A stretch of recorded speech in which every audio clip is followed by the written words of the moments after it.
Hi Scorpio, this is your March 2019 horoscope with me, Lada from astrolada.com. For anyone who is Scorpio sun, moon, or rising. And just to let you know what's new around Astrolada website, I've created for you for March 250 pages, day by day manual using ancient and modern astrology techniques for all 12 signs. There are lots of tables, there are lots of text. It's almost like an astrological textbook manual. If you want to know what's happening, it's only $7.99 together with my teacher. It's one of our most quality and best products. And also, I'm doing a class webinar with Victor, who is a fantastic astrologer. People are raving about him and asking how is he able to make such correct predictions. How does he know that in January 2003 I met my husband and that in February 2010 we got married? I mean, like, he does predictions with such accuracy. And he said if people are so interested, I'll show them. And that's using perfections and solar return charts. And he says it's quite an easy method, so I'm very excited to learn that technique from him. It's an ancient astrological method, and the ancients really cared about correct predictions. So it's 30% off. Join us on the 2nd or 3rd of March, or you can watch it after that. And also, don't forget the free transit calendar where you can see your personal transits who no one else in the world has. And we have 16,000 users currently who are registered. Only one, I think, yes, one or two have asked to unsubscribe. So apparently it's very successful. And people are daily writing to me that they love it, that it's changing their life, that they're hooked on it and checking it daily. I check mine daily, and I did it. It took me 4 years to do it. And this is what a professional astrologer would look at you. If you go to a professional astrologer, they'll look at your transits, and you have this for free day by day. There's nothing like that exists currently for free and at that quality. It took me thousands of dollars and 3 years or four to make. So take advantage of it, please, before it crashes down or the internet stops or whatever. All right. So what is happening, Scorpios? Mercury is going retrograde in your fifth house together with Neptune, and it's gonna square Jupiter. I know, you're gonna say, what the hell is that? What does it mean? All this stuff. Well, there is going to be a reevaluation of your love relationships. Uh, if, for example, you're with someone, you might want to renegotiate the terms of agreement because Mercury is indicates rules. So, what are the rules? How do you give and receive love? There might be some important conversations happening in March that are about, okay, um, how do you show me love? How do you give me love? How do I receive love? Also, a romantic interest from the past can appear. A romantic interest that you haven't had closure with can come back. So you can dissolve that and you can release it and let go of. You can remove the clutter. Mercury retrograde wants to put order into things, and Neptune wants to release, and Pisces where it's happening, and let go. So put order and release the clutter in your heart, in your love life. Also with creative projects. There might be some old creative project that you haven't finished, that you're still working on, that you have to put the final touches, and some mistakes that you've made that you have to correct, to improve, to perfect something that doesn't look perfect exactly, to change it again. That's a good time to do such things. Or maybe an old hobby appears, so you dust it off and you embrace it again, and you relive it, or you revive it in some way. um, Also, this can indicate some expenses that can happen because Jupiter square indicates to expand to from the second house of money. So you might be spending on a romantic experience, on a romantic lover, or on your children a bit more this month. Or you might have spendings for something that you really enjoy, like a hobby, like entertainment, like going to cinema, theater, or some holiday.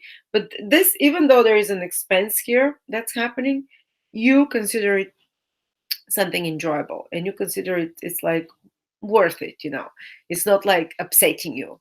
It's not like It's like, okay, I spent for my children, I bought a more expensive toy, or I spent on a date, I bought more expensive wine, or, but I impressed them, or I had fun, or I enjoyed it, or I went on holiday and we spent a bit more, and I bought or I really have passion. Fifth house is what you're passionate about for shoes, and I went and bought such or whatever.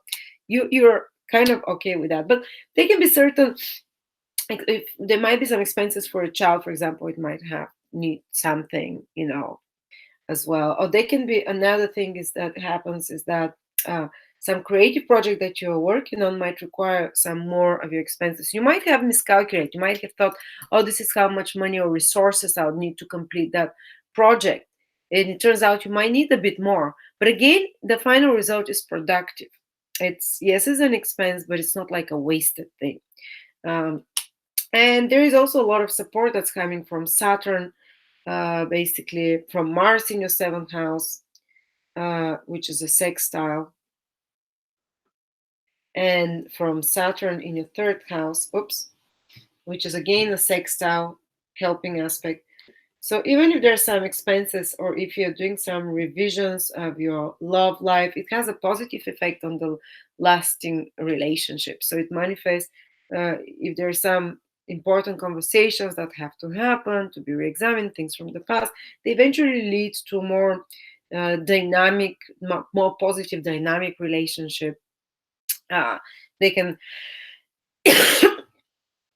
also, if you want, you can do something together with your partner, like some mutual project or whatever, something more physical like sports, or some project that you put your energy towards, which also improves and helps in this reevaluation of your romantic life, or this kind of if you're doing some if you want, because Mercury in the fifth house wants to do something fun and some enjoyment, and you can do this with a partner that can play out well. Also, uh, if you're having some more expenses in regards to some project that you're doing, as we said, what stabilizes it is using your skills, already established skills, Saturn in the third house, that will stabilize this. In spite of the expenses, use skills that are proven and tested, or even use communications. The third house is through some kind of communications, through some kind of small group involvement that can help you with this project, that can help move it forward, uh, that can help improve it. Third house is marketing, advertising, commercial activities. And Saturn says do it slowly, but it's going to help promote your project or creative idea of some sort as well. And do it in a more old school conservative way, or do it in a more sticking to the rule way. Also, business communications, Saturn in the third house, can also help with some creative project of some sort, or having more structured daily routine. Saturn in the third house is that, because third house is our plans, and Saturn puts more order and structure that can help you if there's a bit more chaos around your children, or if there's a bit more chaos around your creative project, or around your romantic life, some things that need to be clarified. But of course, there might be some miscommunications or some confusion connected to, uh, as like it's typical with Mercury retrograde, especially Mercury retrograde when it's with Neptune. But there are a lot of stabilizing influences. So good communication will clear these things up. Good communications, like even if mistake happens, go and professionally with level-headed approach, without bursting out and getting angry.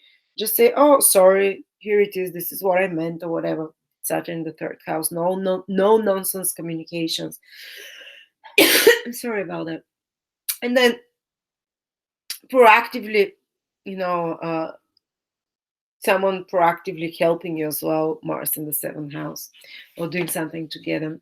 And um, what else do we have? And by the way, all of the planets are below the horizon for you, Scorpio, this month. They're transiting here. Venus is here in your fourth house. So you see, everything is under the horizon. So it might feel like you're working something more privately underneath, not so much visibly in the public. And there's a lot of commotion and activity on it's happening internally, maybe in your private life and things like that, or something that you're more, not so much in the public but you still see a lot is happening, but it's just not out there. And maybe that's how Scorpio likes it anyway.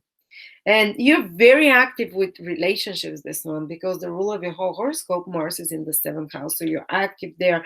You may be combining your energies and powers with a partner, doing something together.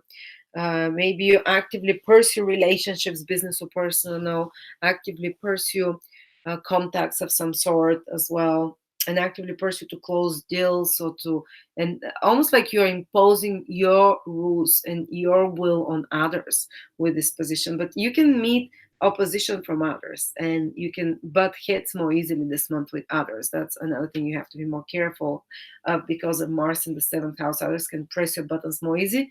To know exactly which days Mars will activate your ascendant sun or moon with an opposition, you can check the personal transit calendar, which is free every 7 days ahead.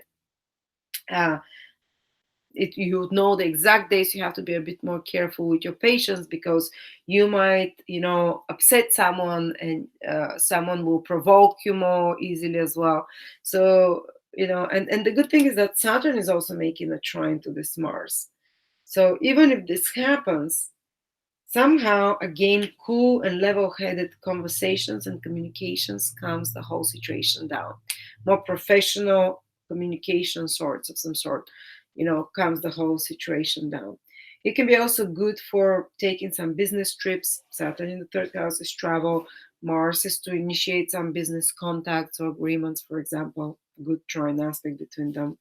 And Venus in the fourth house, I started talking about that, but it means that the whole month almost, it's there is more peace and harmony in your personal home. Uh, there can be some good news from your mom. There can be some good, that your mom becomes a sort of more comfort and support, or your family becomes a sort of comfort and support. Also, it can mean the fourth house is you can buy something beautiful for your home. There can be more pleasant company around you in your home. You can find more comfort, and your surrounding environment around you in your home can be more enjoyable, more pleasant, more relaxing, more peaceful. And yeah, if you can, if you're looking to fix something in your home or to relocate or something, you might find more ease in progressing with such activities currently. It can be a good time to visit parents, or to do something in your garden, in your home. uh, and emotionally gives a bit more as well, to soothe faster emotionally. All right, so that's what we have for you, Scorpio. Again, don't forget that I have for you, if you want much more in depth, a written horoscope for all 12 signs, 250 pages for $799. And also, if you want to be part of the course with me and Victor, you can join us on the 2nd of March. So thank you.